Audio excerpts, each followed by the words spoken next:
Greetings. Today's video is talking to leaders of leaders, not leaders of employees. The reason I'm talking to you is because y'all have been messing up when you've been hiring new leaders, supervisors, managers, whatever level they're at. Y'all have been messing up.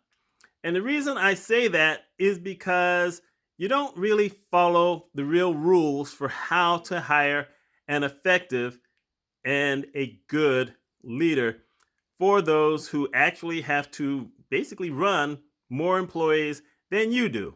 They have to oversee them, they have to train them, they have to interact with them a lot more than you do. If you're the CEO of a company, I know that technically every employee in the building works for you, but they don't. Indirectly, they do, but directly, they don't. You probably don't know the names of most of them. That's a shame, but if you're in a large corporation, I understand that. So you basically have a small group of people that you talk to.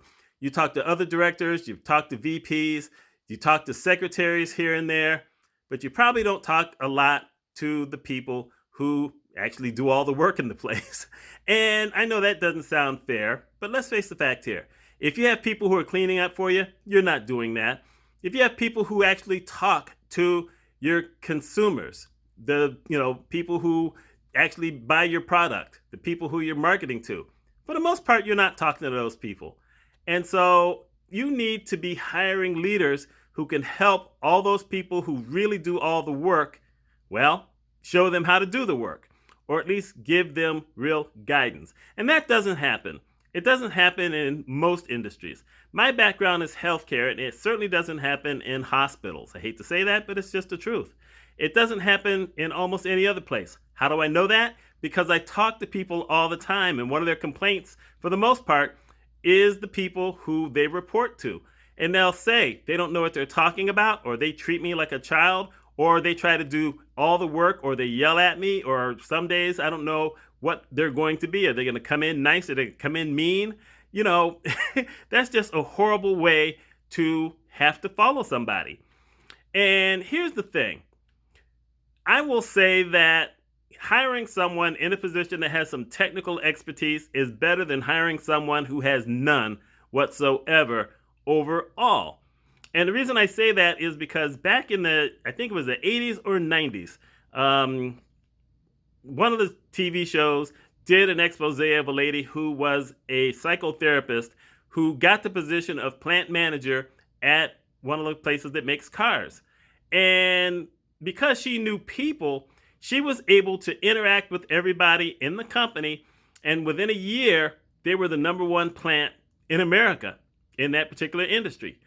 And she learned part of the job as she went along, but she had a good understanding of people. You don't see that happen all the time, but truthfully, a lot of people who are hired into leadership positions really don't have a good grasp of how to interact with people.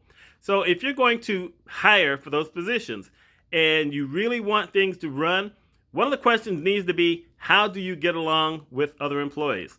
Not just the ones who report to you, but those who are your peers. How do you get along with everybody? What would you do to try to get along with everybody? Because that's also another thing.